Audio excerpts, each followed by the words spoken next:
La psicología es una ciencia muy amplia y extensa. Existen diferentes ramas de la psicología. Está la psicología social, la educativa, la clínica, la organizacional, entre otras. Pero también existe la psicología aplicada al deporte.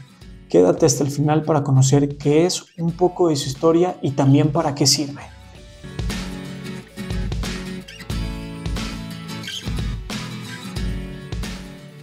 La psicología del deporte es un área relativamente joven. Su objeto de estudio lo constituyen las particularidades psicológicas de la actividad deportiva y también de los deportistas. Aquí tienes un poco de la historia de la psicología del deporte. El primer periodo lo comenzaremos en el año 1879, fecha en que se produjo en sí el nacimiento de la psicología, y lo terminaremos en el año 1919. Este periodo podríamos decir que en sí no existía todavía la psicología del deporte, pero también ciertos autores como Aragon, Watson, Tordic y Bechterew son el punto de partida de la psicología en esta área, ya que los temas que ellos trabajaban tenían que ver con el tiempo de reacción, el encadenamiento motor, el reflejo motor, el aprendizaje, y pues bueno, también son temas centrales que se pueden llegar a aplicar dentro del ámbito de la psicología del deporte. Aunque no estuviera fundada en ese tiempo ya como psicología del deporte, ya los trabajos de estos primeros autores ya encaminaban las bases de esta nueva área de la psicología. El siguiente periodo es el que se conoce como el periodo entre guerras, por ahí del año 1920 al año 1945. Aquí se crea el primer laboratorio en la ciudad de Leningrado, donde se medían diferentes circunstancias, por ejemplo el tiempo de reacción, las motivaciones hacia la práctica deportiva, el poder mental, las tensiones y también la personalidad de los deportistas. El siguiente periodo es conocido como el periodo de consolidación.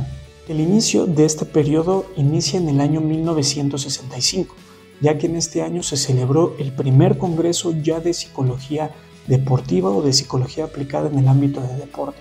Esto en Italia, en la ciudad de Roma. Lo organizó el psiquiatra Antonelli, que es considerado por muchos como el padre de la psicología del deporte. Bien, ahora, ¿qué es la psicología del deporte?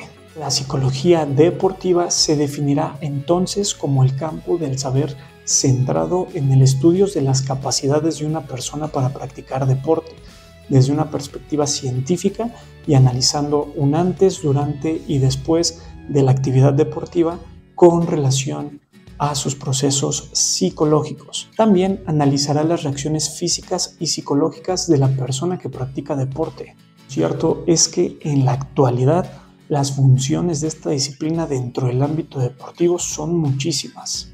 ¿Para qué sirve la psicología del deporte?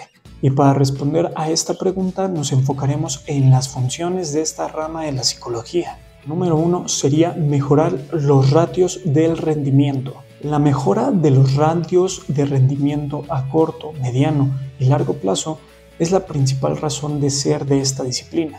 Muchas personas que se dedican al deporte y que tienen grandes cualidades pueden pasar por lo que se conoce como una etapa de bloqueo. Es entonces cuando conviene realizar un estudio e indagar las causas del mismo. La siguiente función sería aumentar la motivación.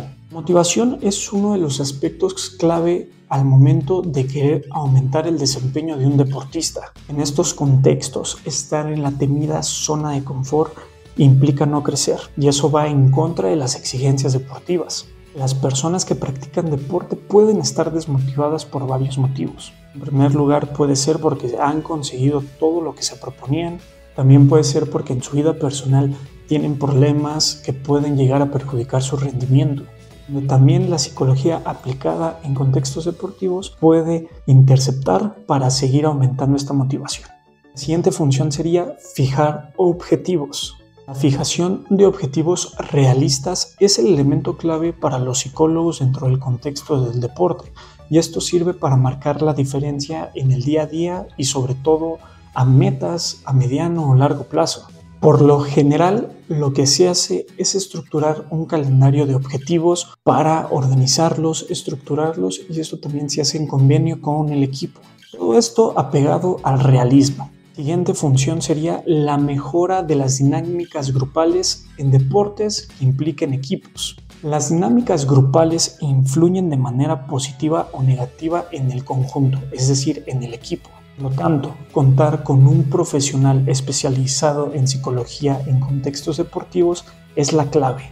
Los profesionales formados en esta área de la psicología pueden realizar en los equipos una función de motivación y fijación de objetivos realistas. En deportes como el fútbol, el básquetbol, entre otros, que en donde hay equipos, esta cuestión es central. Y no cabe duda que para conseguir resultados, la mejora de las dinámicas en los equipos será un aspecto central. Entiendes un poco más sobre lo extensa y compleja que puede llegar a ser la psicología. Recuerda suscribirte, dejarnos un like y también un comentario sobre lo que deberíamos hablar en el siguiente video.